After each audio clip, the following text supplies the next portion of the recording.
What's happening, everybody? Today I'm going to be sharing with you how to make these delicious, crunchy chia chips. These are extremely easy to make, only 3 ingredients, and all you need is a food dehydrator.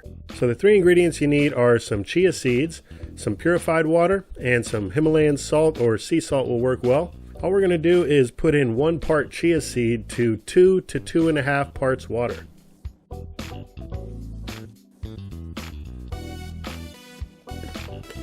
Now we're going to add just enough salt to taste.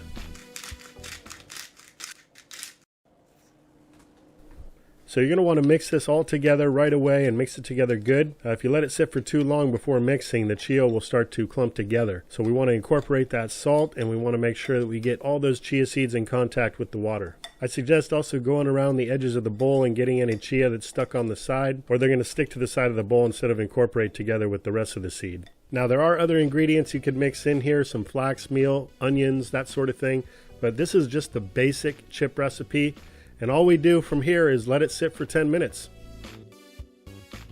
So I'm going to be dehydrating this using my Excalibur food dehydrator, and the one additional thing you'll need for the food dehydrator if you're going to be making this regardless of your dehydrator is some Teflon sheets. Now you can buy generic brands or you can get the Excalibur type, but this is going to allow us to dehydrate wet ingredients that would otherwise just sift through the screen of the dehydrator trays.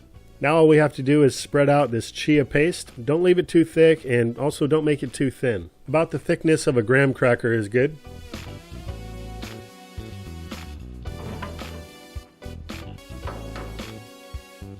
And we'll just slide this on into the dehydrator. Now I don't want to bake these chips, but rather dehydrate them, keeping them raw in their natural state with the enzymes intact.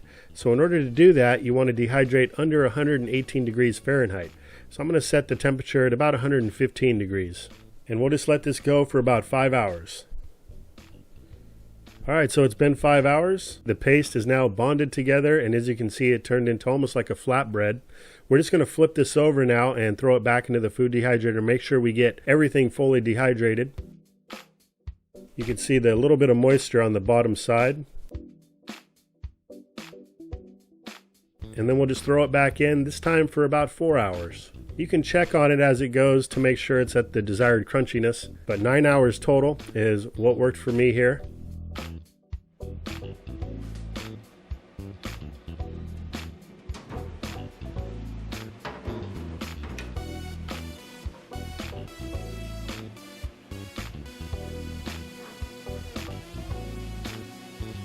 Oh yeah, it breaks right off. These are just perfect. Now there's so many uses for these chips. You can make a healthy plant-based nachos. You can make a delicious garden salsa.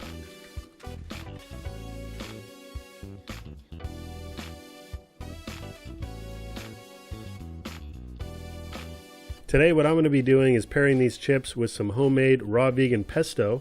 I made this using some ashitaba and basil growing in the garden. This really hits the spot. If you're craving crunchy food or something more reminiscent of some of the other junk foods you used to enjoy, this can be a great alternative. I highly recommend you give this a try. So with that, I want to thank you all for watching. And if you haven't already, I'd like to invite you to subscribe to the channel. A lot more videos coming down the pike. Have a great one, guys. Talk to you later.